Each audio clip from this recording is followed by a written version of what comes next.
Hello, welcome to all of our parents. We're so excited to all of those joining us and here on our webinar call this evening.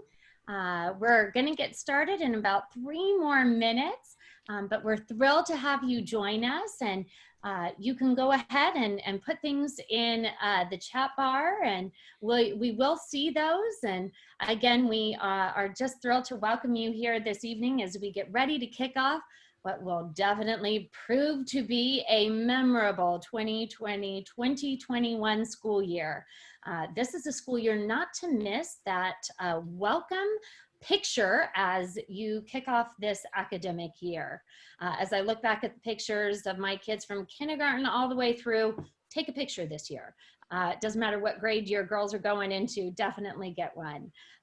So already some of our different panelists that are here, you're joined by several members of the OLP faculty and staff that are on this call with us here tonight. You'll see Emily Pippin, our Director of Communications and Marketing, is here tonight. You'll see that you're joined with several of our counselors that are here on the call this evening, as well as our Assistant Principal of Curriculum and Innovation, Inez Odom, is here, and Rivka Bent, my Chief of Staff, is joining us, and then of course our panelists. Dr. Amory Dice is joining us, who will be closing out this evening with a very, very special presentation. So we are so thrilled to have you. So please go ahead and jump on in. We're so excited to welcome you to this webinar this evening, and we'll get started in just a couple of minutes. Already we have 97 participants joining us on this webinar. So we are thrilled to welcome all of you here this evening, and we'll be getting started in just a little bit. The school year is going to be upon us in just a moment before we know it. So welcome everyone, and we'll be getting started in just a minute. Greetings to everyone. Welcome, welcome, welcome. Excellent. We're really excited for this evening, Dr. Leck. It's going to be a special one. And hello to all of our panelists joining us again here tonight. We're thrilled to see you and welcome you on the call to our OLP community. Thank you for joining us. We can't wait to introduce you to our community and to our families here with us tonight. So we're thrilled to have you join us. Thank you. And Dr. Leck, I'm so thrilled to be joining the OLP community. This is such a special evening. So very good. And there's been such a busy summer and so many things ahead. It has. And for all of our families joining us today we kicked off for our faculty and staff, our faculty staff retreat for the first time in our history. It was virtual, and we were joined by Sister Angela Faustina from up in LA, virtually of course, and it was a day to really talk about our charism of unifying love. It was a very, very special day, and we began with our liturgy. About 16 faculty joined us for an outdoor liturgy. The rest joined us virtually with our swivel technology. Was little tense to try out that new technology, but it all worked. Lots of prayers were sent up for that, and very, very special. So it was a wonderful launch. I gave it that extra minute because I know people were getting on Zoom technology, and of course the numbers are continuing to go up, but we'll go ahead and get started just in recognition of everyone's time and being mindful of the night ahead. But we want to begin, as we do with all things here at OLP, by centering ourselves in prayer and taking that moment. And I want to just give everyone a warm welcome who are joining us on this webinar. I know for some of our parents it might look a little bit different that we're not in a Zoom room, but because this is a special presentation and we're welcoming so many extraordinary professionals to this call, we're trying out a webinar feature. So we look forward to your feedback about how that goes. But to begin, we want to start tonight with prayer. And I pulled a very special prayer for our children because tonight we're going to be talking about the mental health and well-being and mindfulness and all these wonderful topics as we think of our children. And I couldn't help but think of my 3 precious little ones and the life ahead of them and holding them up in our thoughts and prayers, especially during this time of COVID and all it has meant for them. And so if you'll join me as we center ourselves in a time of quietness and putting ourselves in the presence of the Lord. In the name of the Father, and of the Son, and of the Holy Spirit. Amen. Lord, we lift up our prayer tonight for our children. We ask for blessings on anything they may do, say, and think. We ask for a hedge of protection around them. Protect them physically, mentally, spiritually, and emotionally. We pray that you would keep them safe. May you help them see that they are prized, cherished, and treasured. Let them see that they are infinitely loved. Be with them always, through the small, through the ordinary, the big, the extraordinary, so that they are never alone. Watch over them always so they may grow as women of faith, women of heart, women of courage, and women of excellence. We ask this in your name, amen. In the name of the Father, and of the Son, and of the Holy Spirit, amen. And now it gives me great pleasure to introduce you to one of our new teammates, a leader at the helm, our Assistant Principal of Curriculum and Innovation, Inez Odom, who will be introducing to us our counseling team, and then our panelists. And so now I pass it off to Inez. Inez, take it away. Thank you so much. Thank you so much, Dr. Leck. And on behalf of the Academy of Our Lady of Peace and the Center of Excellence in Communications, I'm delighted to welcome you to the first of our presentations during the 2020-2021 school year for parents on the topic of mental well-being for our daughters during the time of COVID-19. As Dr. Leck mentioned, I am Inez Odom. I'm the Assistant Principal for Curriculum and Innovation at the Academy of Our Lady of Peace. And I am joined by our absolutely extraordinary OLP counseling team. We will begin with Carrie Jorgensen.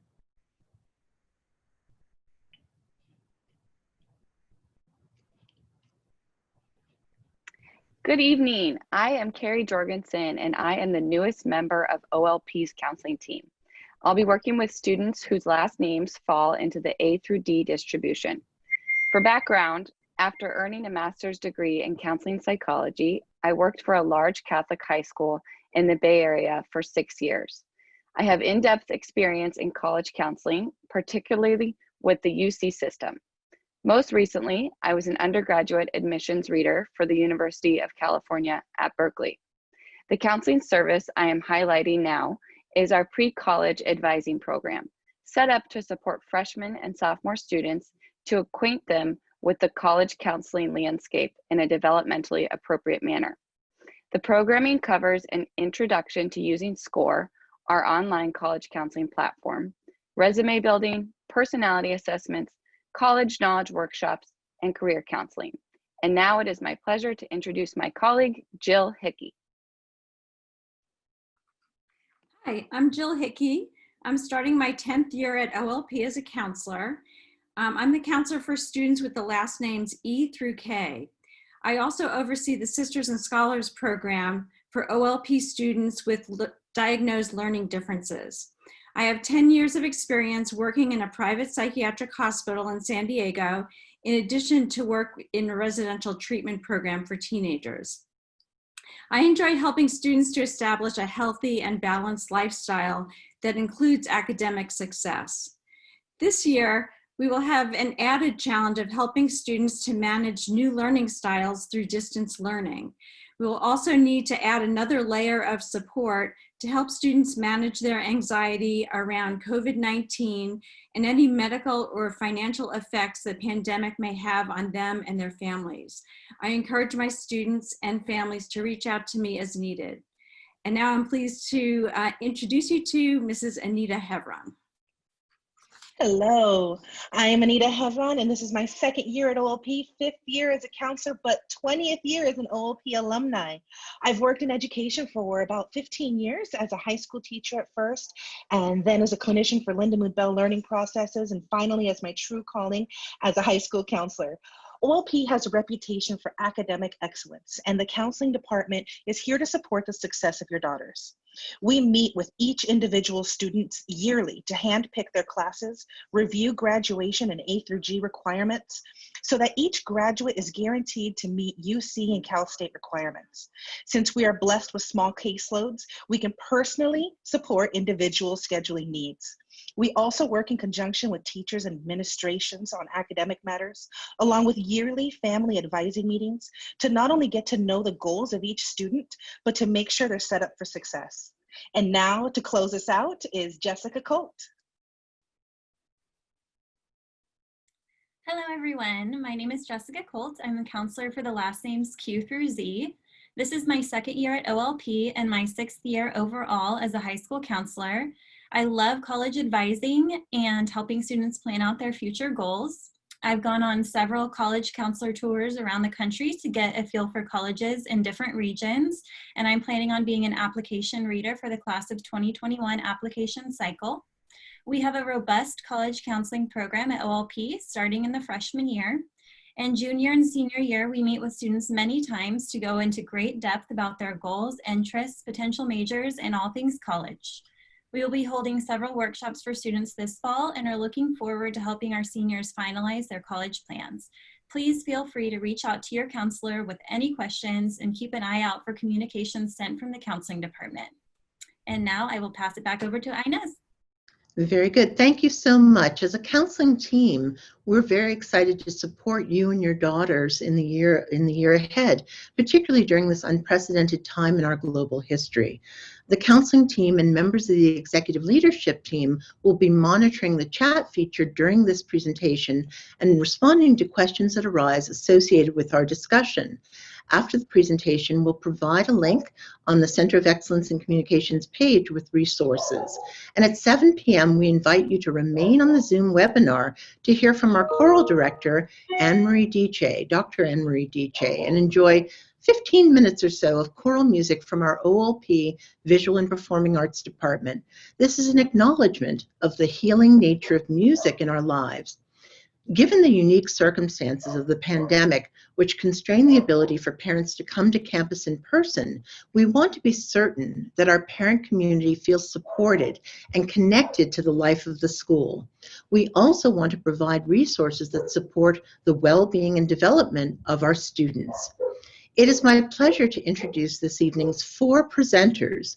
The wonderful aspect of our structure using Zoom is that each presenter will return during the course of the school year individually to go into further depth. Our goal this evening is to provide you with an introduction to their expertise and to share with you some ideas and actions to best support your daughter. I am joined by Dr. Charlotte Houston, Dr. Renna Wolfe, PhD, Beverly Jacobson, PhD, and Dr. Cynthia Nguyen. Charlotte, would you please take a moment to share your background with us? Certainly, thank you. I am Dr. Charlotte Houston, and I'm a clinical psychologist, and I practiced in clinical psychology in a private practice setting for over 30 years here in San Diego. I am also certified as an executive coach, which means that I teach individuals leadership skills, and I also mentor young adolescent girls in leadership. And I'm very pleased to be here with all of you. Beautiful, beautiful. All right, thank you so much. Thank you so much. And then Renna, we have Dr. Renna Wolfe. Would you please take a moment and give us a little sense of your background, Renna? Thanks, Inez. Thanks for having me here tonight. I'm thrilled to be here. So I am a scientist by training. My undergraduate studies were in biology with a focus on neurobiology, and I really kind of was in the molecular, cellular nitty-gritty of it, but my passions were always very much, were kind of the impetus behind those studies were really because I was most interested in how the brain learns and acquires new information and holds on to that information, and what are the sort of underpinnings of that neuroscientifically. And so my PhD, I continued to study neuroscience. That was my focus, and specifically my research was in the field of neuroplasticity. So that is essentially the neuroscience of how humans learn.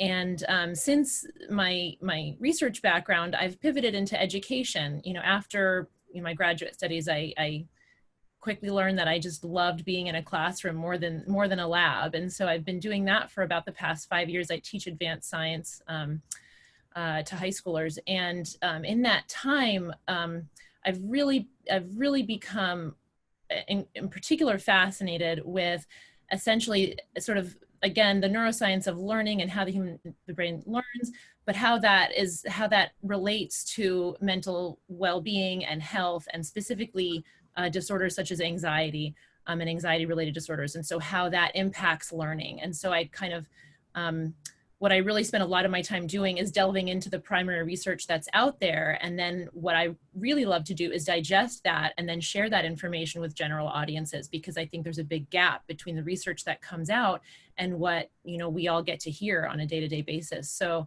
hopefully I can share some of that information. Beautiful. Renna, thank you so much. And Beverly, would you take a moment and share a little bit of your background with us, and particularly in the area of mindfulness? Sure, thank you. So I have a doctorate in educational psychology, and over the last 7 or so years, I've been focusing my work mainly in the field of mindfulness education for teens. So, and this interest stemmed from my experience raising teens over the last, well, my daughter is 20 and my son is 18. So lots of people tuning in will probably find this experience similar, have recognize it, just being blown away by the difference in the pace and complexity of what teens these days have to deal with, and what they have to pay attention to and sort through and manage is so different than what it was like when I was growing up, and for me and my friends. Basically because of the internet and cell phones and social media, there's just a lot going on for them. And where those things are often really wonderful opportunities for students to be connecting with each other and for exploring their interests and, you know, exploring their identity. It also comes with a flip side of just being a lot of information overload and such.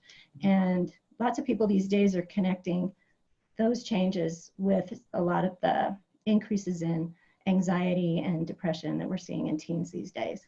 So meanwhile, I've also been a meditator for over 20 years and studying mindfulness and mindfulness meditation and tracking the really interesting growing body of research, neuroscientific research, looking at both the mental health and physical health benefits of mindfulness meditation.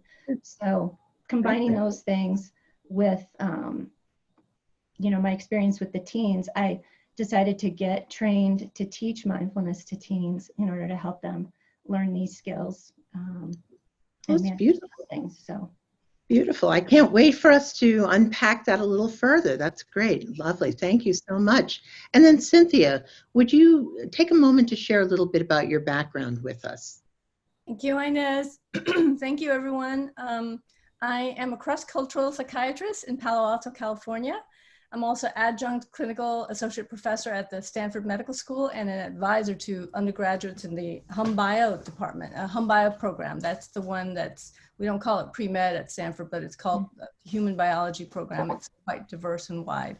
So I've always specialized in anxiety, post-traumatic stress disorder, but these days I focus on post-traumatic growth and resilience. So I did 9 years of a PhD program in literature at Harvard before I switched to med school at Stanford in my 30s. So I'm very much interested in the narrative arc, the unique story of every one of my patients. So I'm happy to be here with you all today. And Cynthia, I'd love to have you share a little bit with us what you're seeing from a mental health perspective in terms of the impact of COVID-19. I mean, I know many parents really are tuned in tonight because they want to understand how best to support the mental well-being of their daughters at this time. And this is unprecedented. It is. And so I think as we enter, I think it's week 23 of sheltering in place in California. The main thing I'm seeing in my practice is a pivot actually from anticipatory dread to depression as it dawns on all of us that this pandemic will last for a while longer.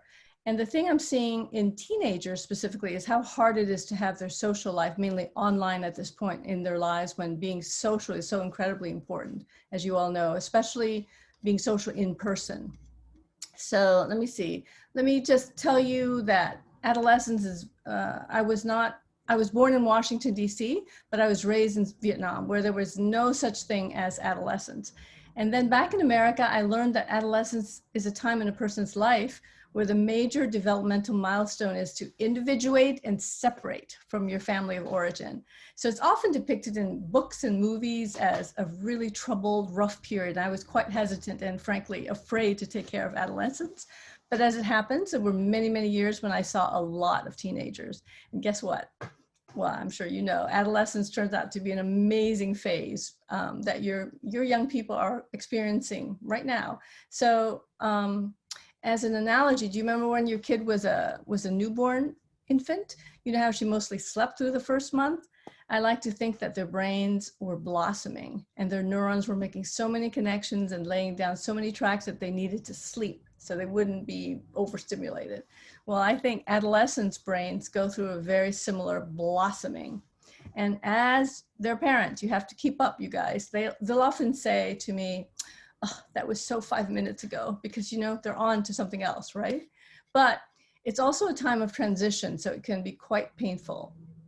So I also like to think about the positives. It's also incredibly empowering for her, your teenager, to decide she loves these traits about her parents that she's inherited from her family. She's so proud to be like her family in this regard, in that regard, and she'll hold on to these. But these other traits, not so much a fan. She doesn't feel those traits are authentic to her, so she can let those go. And as her parent, need to not let ego get in the way and support her in letting those traits go, even though they're dear to you, you know, and dear to who you are, you believe, as a family. And here I want to emphasize a very important point, but also I think a very difficult point. I believe it's true in supporting all our children in general, but especially important now in the unique circumstances we're in today. So I think in order to support our teenagers, this is the one thing I want to take away from my few minutes with you. It's really essential to take care of ourselves. And just as when the pressure drops in an airplane, you know, the oxygen masks come down, who do we put the mask on first? Well, my first instinct, and I'm sure many of yours, is to put it on our kids first. But unless we put it on us first, there's no chance to help others. We cannot help others if we do not put it on ourselves first. So this is very analogous to healthy parenting. Take care of yourselves first, and then take care of your family, okay? Remember that. So it's important during this period to validate for the kids, the teenagers, that in this moment as teens, when it's their job to test being more independent from us, their parents, they're with us 24/7. So we know it's particularly hard.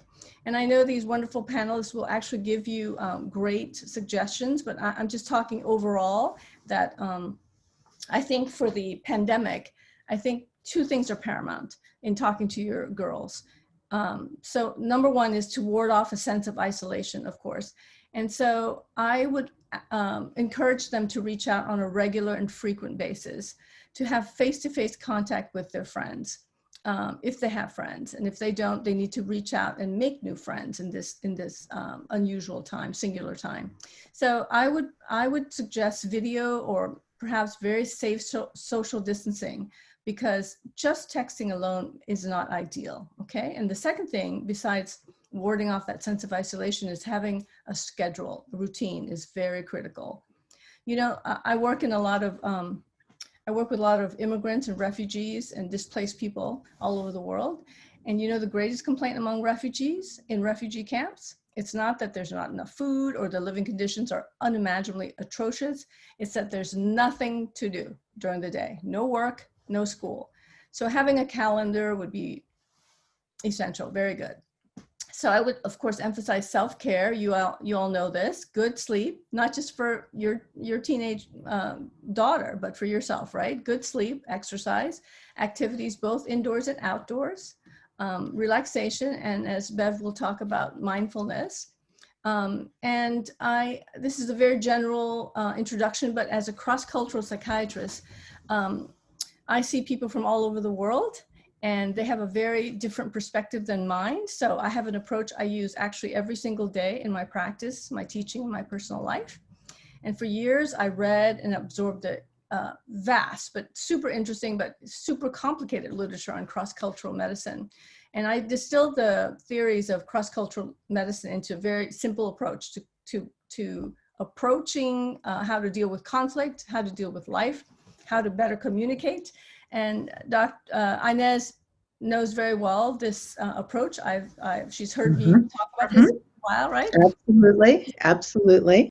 It's incredibly useful because it gives you a structure on which to build better, more meaningful interpersonal relationships. So you essentially you learn, maybe surprisingly, that your daughter comes from a very different world or culture than yours. And I'm hoping that I get to come back, Inez, in maybe a few weeks in September to talk to you all about using this cross-cultural approach to support you and your teenage daughter to manage stress, anxiety, and how to not only survive, but actually thrive in COVID times. And I really do believe there'll be opportunities when we're on the other side of this pandemic that we cannot simply predict, maybe spectacular ones, opportunities. So why not spend this singular moment in time learning new skills, challenging yourselves so you and your daughter are ready to go. And being such an optimist, I want to leave you with this mantra echoing John Lewis: never lose your sense of hope. Thank you, Inez. Oh, that's so brilliant, Cynthia. I really appreciate that. And I know we're going to come back to you, but I think you've given us a lot of things to really be considering. And so I really value that. And next, we're going to go to Charlotte Houston. Charlotte is a clinician. I'm really interested in what your thoughts are during this whole COVID-19 situation regarding adolescent girls and their emotional developmental needs. Thank you, Inez, and thank you, Dr. Nguyen, for such a good prelude. We know that COVID-19, from personal experience, is just disarming, and it's beginning to feel like a new normal that we must start to get used to. But it's very anxiety-provoking and also very mood-altering. Because it's so prolonged and extends for such an uncertain period, many of us are anxious at high levels.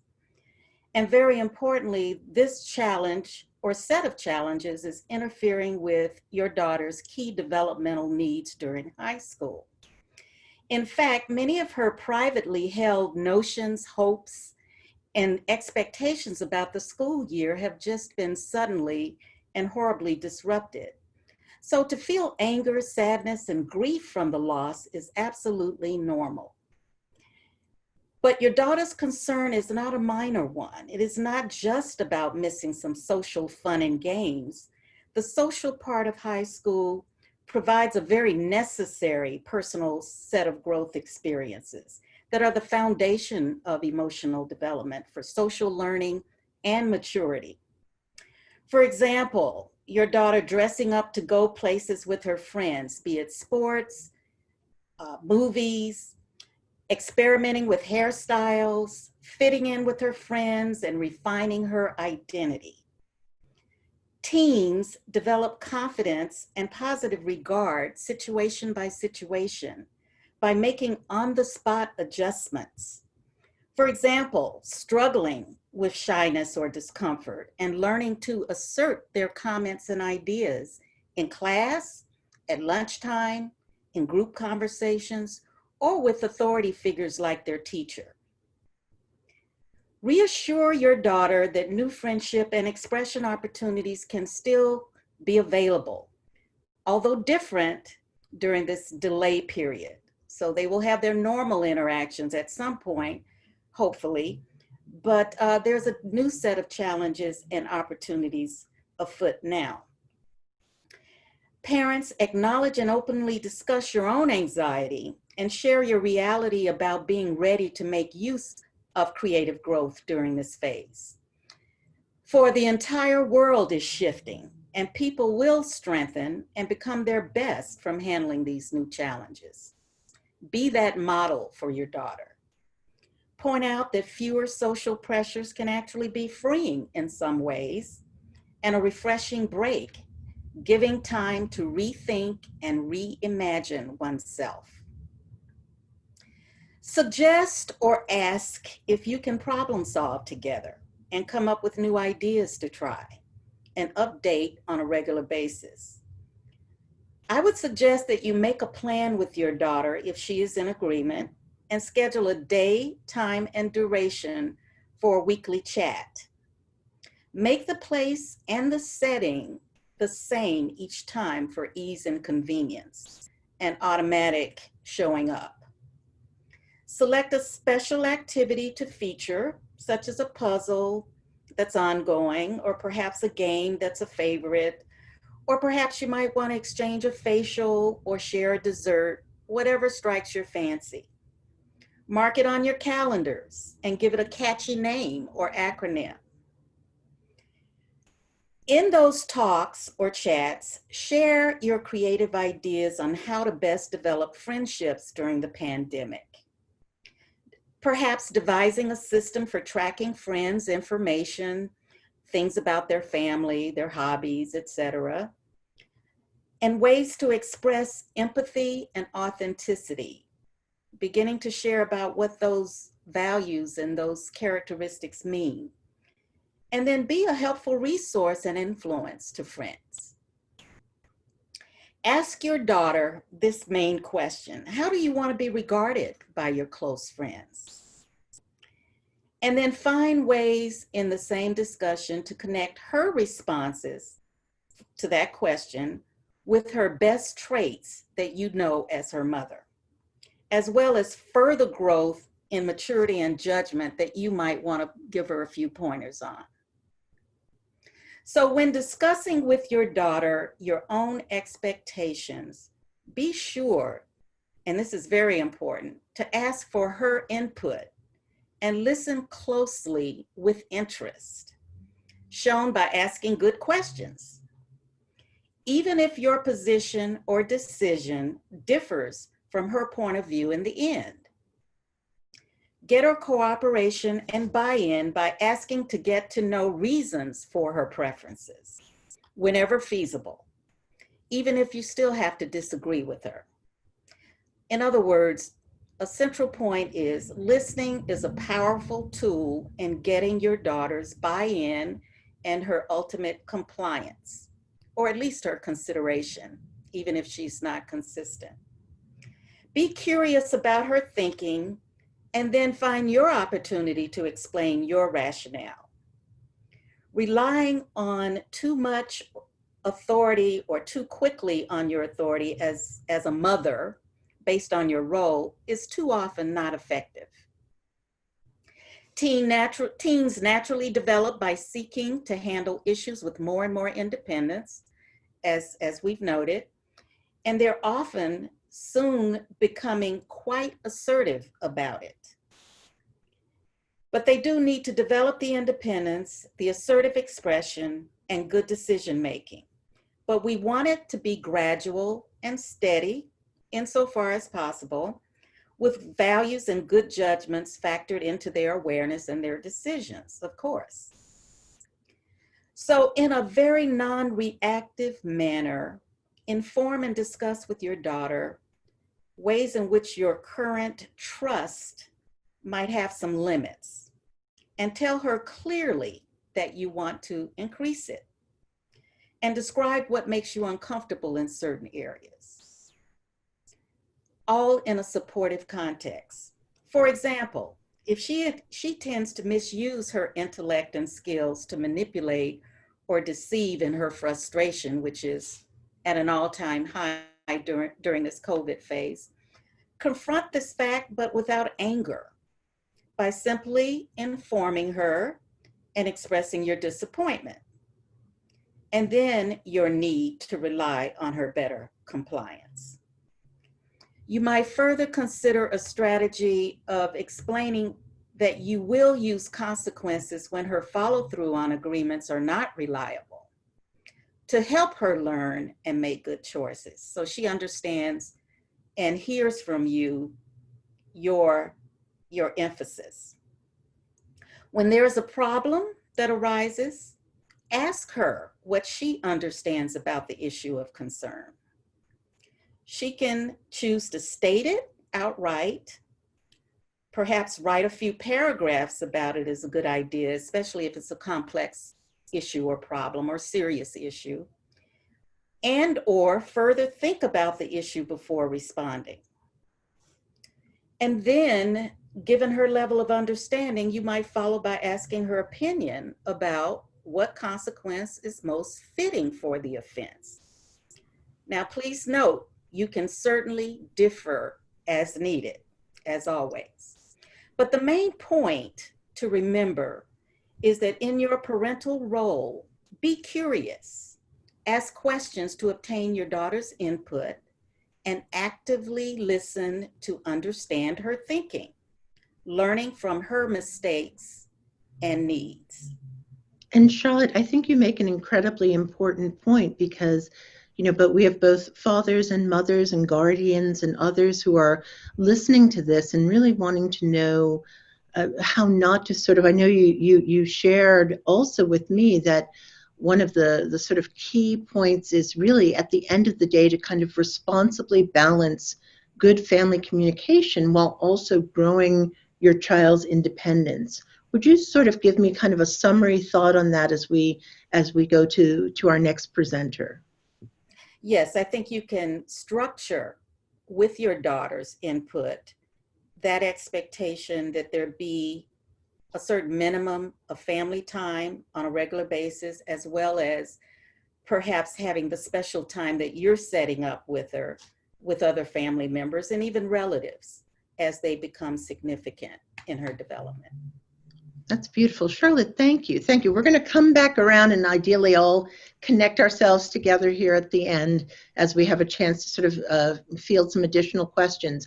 We're going to move over to Dr. Wolfe, to Renna. And Renna, I'd love to have you really talk a little bit about what happens to the brain in terms of trauma at a time like COVID-19. I mean, why is it so important for us to strive to sort of stay positive in ourselves and to help foster that in our children? Thanks, Inez. That's a great question. So, I want to start out by being clear on what trauma means. And really, trauma is defined as essentially an overwhelming emotional response to a threatening event, as an event or experience that's perceived as threatening. And those resulting emotions that may feel overwhelming can include fear, sadness, helplessness, loneliness, and isolation, like in the sense of COVID-19. We really shouldn't minimize that these feelings can really constitute a traumatic experience, especially for young people, that loneliness and isolation. And the research is very clear. When loneliness and isolation persist, negative health consequences follow. Or the negative emotions could consist of also the sort of anxiety related, the worry, nervousness, and dread about future negative events. And that's sort of the anxiety side of it, particularly when those emotions persist. Now, all of these emotions, whether they had stemmed from an external traumatic event or not, can be perceived by the body as stressful. And that's a very biological thing. I want to make sure that, heretofore from now on out, we think of stress as a very biological thing. It's not, don't think of it as a fluffy mental kind of state. It's a biological state, and it's a very powerful physiological response to this perceived stress from the brain. And that trigger begins in a part of the brain that's called the amygdala. That's really your kind of strong emotional sensor, particularly scanning the environment for threats. It's very good at doing that. And when it does perceive such a threat, again, that could have come from any of those emotions listed, it'll set off this cascade of events, physiologically, that essentially prepare the body to fight or flee that threat. And so again, this is, we might have heard of this before as the fight or flight response. It's also known as the sympathetic nervous system. That's the branch of the nervous system that mediates this response. And when the threat was an external threat that came and went, mounting that response is not particularly harmful, and it can be helpful. And in fact, of course, evolutionarily, it evolved and developed to be incredibly powerful and incredibly helpful in order to fight or flee some kind of physical external threat. However, now at the course that we are now in humanity, our threats, what scientists call the threatscape, no longer really consists so much of these external physical, threats of harm. And really they're internal threats of what, our humanity, our conscious brains really actually perceive as threatening which are primarily and fundamentally feelings of isolation, disconnection, insignificance. This is really what now these emotional threats are what constitute what ends up triggering this sympathetic fight or flight response.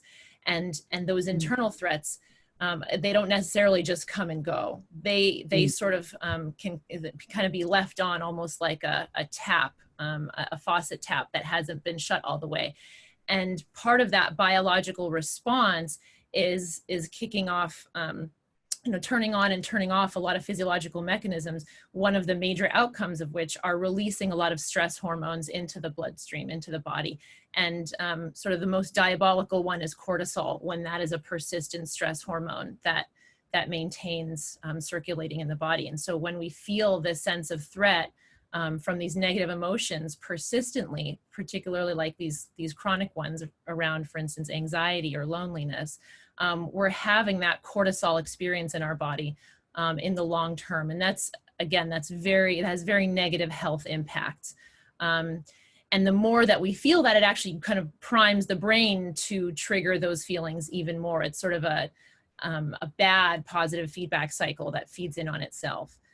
And so, I think it's important to remember that before COVID, our youth were exposed to a lot of stress and a lot of anxiety, and particularly the population of youth that we're talking about here, all of the children of the individuals on this call are actually exposed to a component of anxiety that I think a lot of adults in the U.S. are kind of newly realizing, which is the stress and the anxiety associated with being in what's considered a high achieving population. Modern research just very recently has really kind of pooled scientists and policymakers together in a unanimous agreement that youth that fall into these high achieving populations, basically that attend what are considered high academic achieving schools, are actually considered to be basically a group of youth now, one of the 4 categories of youth that are at risk for mental illness. I mean, that was really, when I learned that gave me pause. The other 3 categories of at-risk youth are youth that were exposed to childhood trauma, poverty, or discrimination. And now that 4th category are youth that are in a high achieving population. It's that achievement pressure that already had provided a layer of potential anxiety for our daughters here. And so now that's before COVID. Now that, dealing with the isolation and the stress and essentially the perception of a lack of control, that's really what it comes down to, right? We have a huge lack of control that we're all feeling, including our adolescent population. And then studies that have actually taken place in the past during previous epidemics. There was a large meta-study done in 2013 from past epidemics that pooled a number of these incidences of data that was collected, showed that young people that had been in a lockdown situation, in a shelter-in-place situation, were very, very at risk for displaying symptoms of post-traumatic stress disorder. In fact, a high percentage of children that were in a lockdown situation actually did. The numbers were reported to be 30% of those children were actually diagnosed with PTSD. So that's something to be, I think, really cognizant. But there is hope, Renna. There is hope. That's the positive piece of this. I mean, that when we talk about the idea of resilience, I'd love to have you, you talk about what is the answer, and the answer is building resiliency. I'd love for you to talk about that. Right. Yeah. So exactly. So, what is the answer to this onslaught of stressors in our environment that end up becoming internal stressors? And that really is, building resiliency against that physiological stress response, which comes down to a number of bullet points of ways to do that. But it really falls into learning how to recognize when we are in that physiological state, because it can happen at any time. Those thoughts that begin in the prefrontal cortex, the part of our brain that's really doing us, the most good cognitively, can come up with a worrying thought and trigger the amygdala to set off that stress response when there just really wasn't any need for that stress response. So we want to learn to be very aware of when we're in that mode. learn what really triggers it, you know, become very aware of the triggers, and how to efficiently move through it, not to sort of stagnate in that mode. You know, you want to get out of it as quickly as possible. And, you know, essentially also how to ideally avoid going down that path. And I can't wait to hear from Bev. You know, a lot of this comes down to mindfulness practice. And there is a ton, as she mentioned, of neuroscience research in the field of mindfulness that shows the value of those practices in doing exactly what we're talking about, of getting ourselves out of that sympathetic response and into the sort of counter, which is actually called the parasympathetic response. That's our rest and digest. That's when we're our best selves. And so this takes dedicated, intentional practice, but it's absolutely possible thanks to the plasticity of our nervous system. And that's the most important point to get across. It's that sense of hope that biologically, we can always do better. We can always improve on this, and particularly our youth can. And maintaining a positive outlook, as you mentioned, Inez, it is so important. And it does not mean that we should be Pollyanna about things, or, you know, force a smile when we're not feeling it. And quite the contrary of that. Actually, a fundamental requirement here is to sharpen our awareness of what our emotional states are, to pinpoint and express those feelings in a very granular way, and understand the causes, again, of those negative emotions, and grow and strengthen our toolbox of coping strategies and management strategies for those emotions. And, you know, oftentimes— and here's the thing, what I recognize is I mean, what you're saying is so brilliant.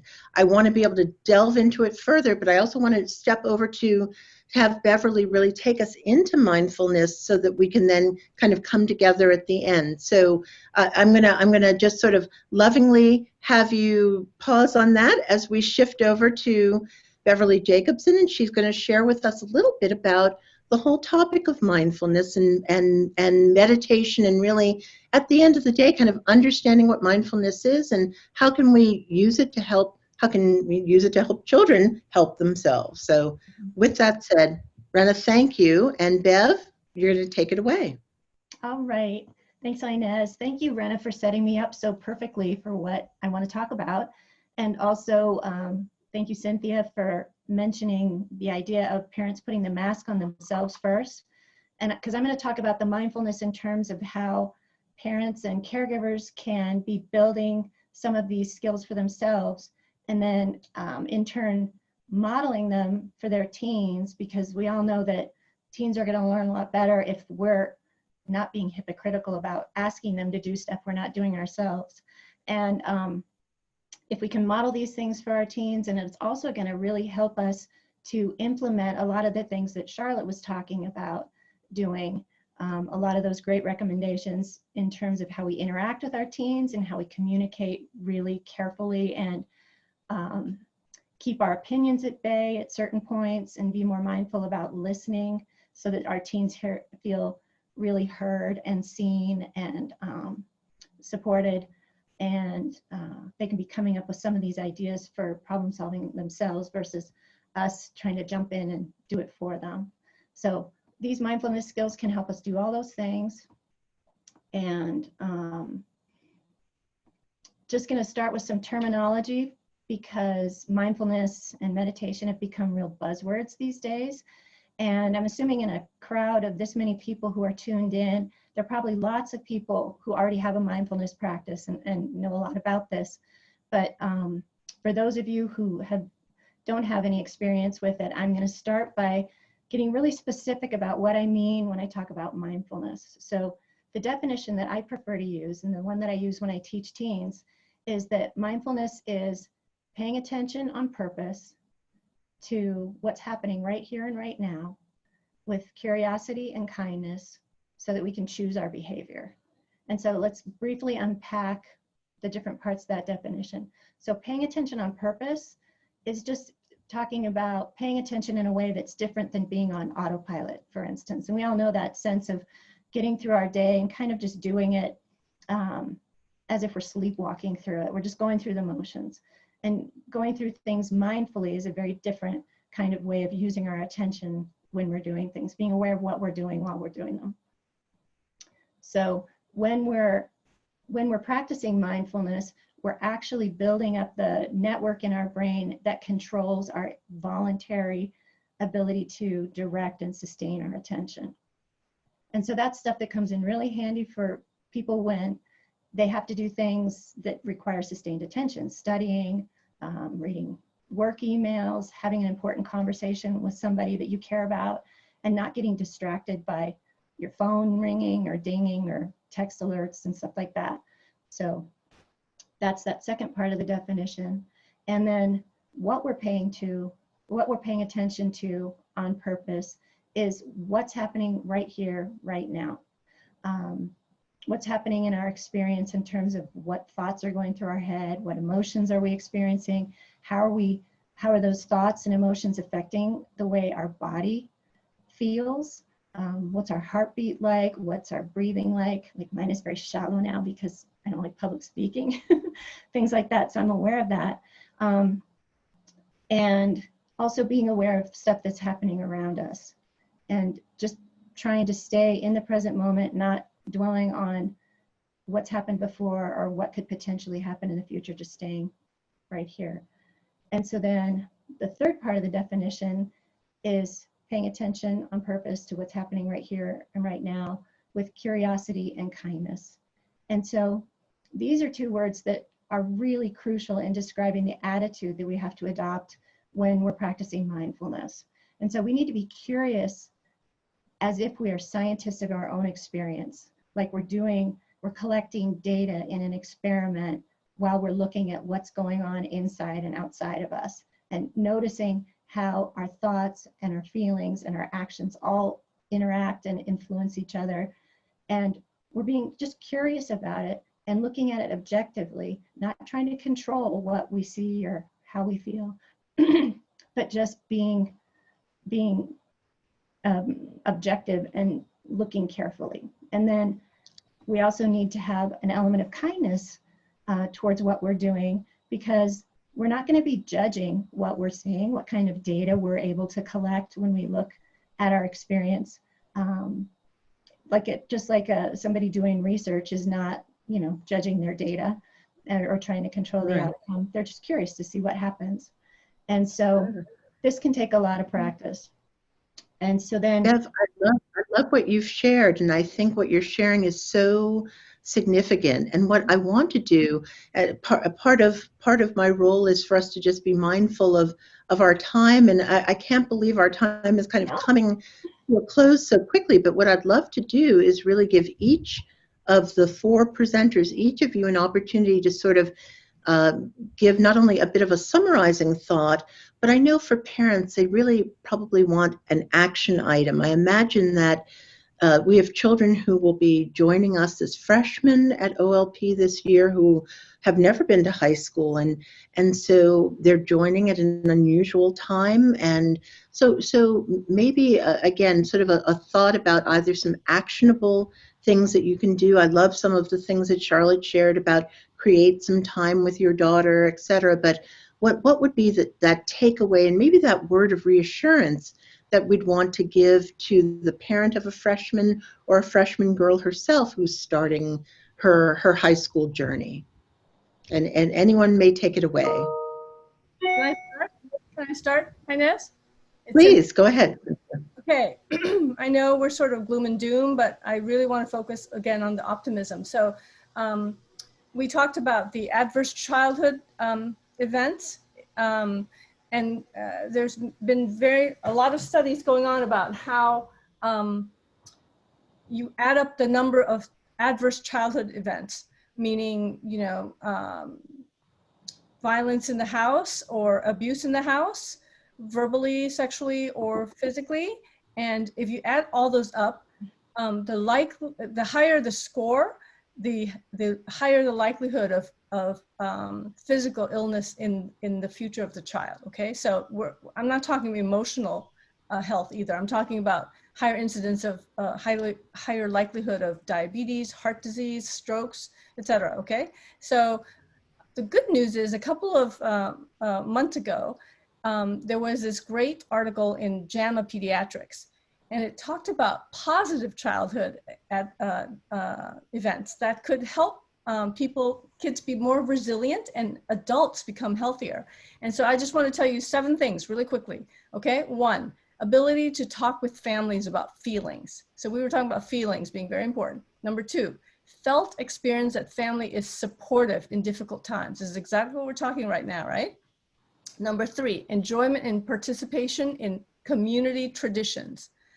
Number 4, this is very important to your school, feeling of belonging in high school. Very important for child's resilience and future adults' healthiness, healthy well-being. Number 5, feeling of being supported by friends. Number 6, having at least 2 non-parent adults who genuinely care. So this is where your wonderful school can have those 2 non-parent adults who genuinely care. And number 7 is feeling safe and protected by an adult at home. Okay, that's all I wanted to say. Thank you. Beautifully said. Beautifully said. Beautifully said. Charlotte, would you like to weigh in, please? I'd love to have you give us sort of a concluding thought or an observation.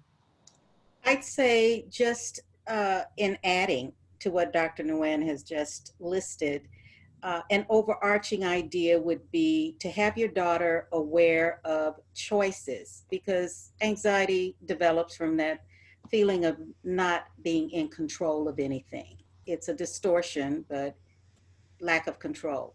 And also the structure that we talked about would help with that, would help counteract that sensation. Beautiful, beautiful. Charlotte, thank you. Thank you.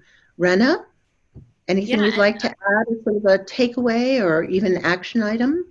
Yeah, I'd like to add to what Cynthia and Charlotte mentioned, and these kind of dovetail along with some of those items, that really there's a large body of research in this field that's very clear also that growing this resiliency and counteracting this tendency towards the stress response does really involve intentionally cultivating really unshakable feelings of gratitude.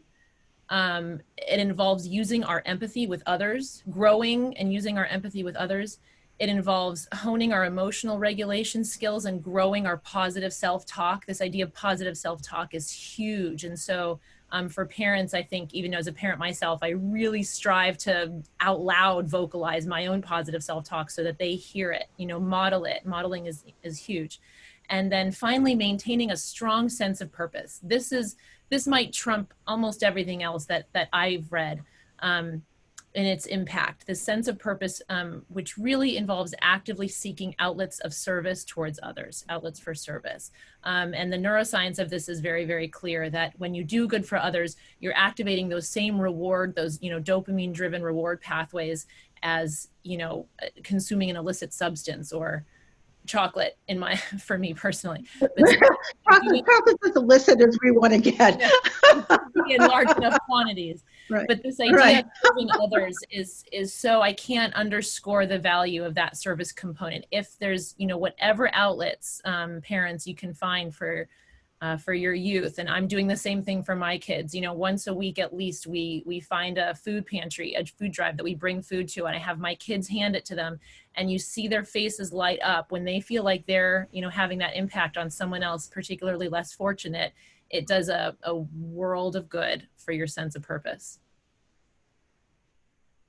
Beautifully said, beautifully said. And Bev, you have the final word, final takeaway in terms of anything you'd want to leave the audience with in terms of mindfulness, and again, and perhaps a deliverable that they can do with their child. So just reiterating the things that the other presenters have already mentioned. And from my point of view, if you're going to be learning some mindfulness skills, if you can use them to be able to help yourself be better at turning towards negative emotions in difficult situations with a curious and kind attitude, rather than trying to avoid or pretend we're not having bad experiences, modeling that for your kids is just so enormously helpful, so that they can see that there are ways of normalizing the reality that we're going to struggle and feel bad, especially during this crazy time, and that there are ways to sort of surf the waves of the emotions that come and go, and that we shouldn't be afraid of bad emotions and think that we're failing if we're unhappy. And mindfulness can help you have those emotions and get through them in ways that are productive, and you have these tools in your toolbox, so you're not as afraid of what's coming up, and you can deal with the uncertainty a little better and have some of that post-traumatic growth that Cynthia was talking about. Beautiful, beautifully said. Well, I want to thank Dr. Cynthia Nguyen, Dr. Charlotte Houston, Dr. Beverly Jacobson, and Dr. Renna Wolfe for sharing their time and talents with us. We could certainly talk for hours. The good news is, as I mentioned at the beginning of the program, is that this is the first in our virtual mental well-being series for parents. You will have the opportunity to hear from our presenters again as part of an ongoing series. We'll be sharing the dates for subsequent programs on the Academy of Our Lady of Peace calendar and on the Center of Excellence in Communications webpage. I also want to thank our amazing counseling team at OLP, made up of Jill Hickey, Jessica Colt, Anita Heverin, and Carrie Jorgensen for their care and commitment as counselors to our beloved OLP students. Now we're in for a very special treat. We're being joined by Dr. Anne-Marie Diche, who leads the music program here at OLP. Anne-Marie, are you there? Are you there with me? All right, wonderful, wonderful. Well, Anne-Marie, I know that all of us are eager to be back together, particularly those who treasure the opportunity to sing together. Singing is so healing. It's such a wonderful way to come together. Would you describe for me how you adapted choral singing when OLP was engaged in distance learning in the spring, and what you anticipate while we're still in a distance modality? Yes, of course, and thank you, Inez. It's absolutely my honor to be joining all of you this evening and in such very esteemed company, so thank you for having me. In terms of the well-being of our students, music and the arts is essential, I believe, and in both of our performance-based classes and music theory classes last spring, the students were still able to learn and produce music remotely. My choral and instrumental students would send me their own separate vocal or instrumental part that they would record themselves at home, along with a video of me conducting or an instrumental track for them to sing along with that I would create for them. And I really wish I could say that I had a magic wand to piece all of these selections magically together to create these videos, but it took some time, but I'm a lot better at it now. So I'm also a video editor and an audio engineer at this point. But to kind of create this cohesive whole project. So I liken it to much like the tradition of the nuns of Carondelet weaving the lace. We brought the voices and in last semester's case, the instrumentalists together in the spirit of creating community with our girls, even from a distance. The girls were absolutely all in to kind of produce music in this way, since it was and still is the only way to perform during this time. We're continuing this fall, and I'm proud to say I'm much more organized and less, what are we going to do, fly by the seat of my pants fashion, as many teachers can relate, as we were first in distance learning. So we'll be able to continue music education in full force at OLP, complete with music fundamentals, sight singing for our choral students that aren't able to sing together right now. We'll be learning a lot of music history, repertoire, solo and choral repertoire of composers spanning from all realms of music history. And in the spring, I was proud to have produced a special concert of all of the videos that we created together. So tonight, I'm pleased to share a couple of these with you in the spirit of the healing power of music. And I just want to point out that one of the parents, I believe, asked about cross grade level groups or classes, and music, and the music and arts classes in general, theater, dance, visual and performing arts, are really at OLP, they're all cross grade level courses. So if there's still time to change your, girls' schedules to music and theater and dance Oh, classes. we don't want to change too many schedules though. But with that said, I just think I'm so excited for us to have a chance to share the music. So I want to thank you so much for the time and commitment you made to making that happen. And to close our program with the healing power of music, we're going to enjoy a video segment that illustrates students singing together while still at a distance. We hope you'll enjoy it, and we look forward to seeing you at our next presentation through the Center of Excellence in Communications at the Academy of Our Lady of Peace. May the peace of the Lord be always with you. Blessings and be well. Good night.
The most powerful light to celebrate by with beauty, with color. The most powerful light to celebrate by with beauty, with color, with singing, with beauty, with color, with singing, with beauty, with color, with singing, singing. The most powerful light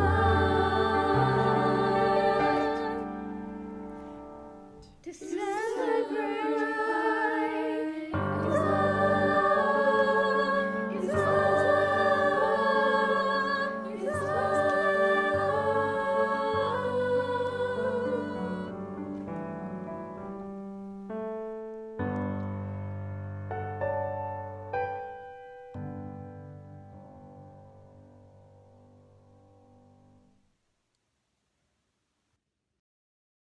Thank you all for joining us. Thank you to all of our panelists and to everyone. Have a wonderful evening. Take care and God bless. Be safe. And we will be sharing the webinar with our families and attendees and more communications to come. Have a wonderful evening. Good night, everyone.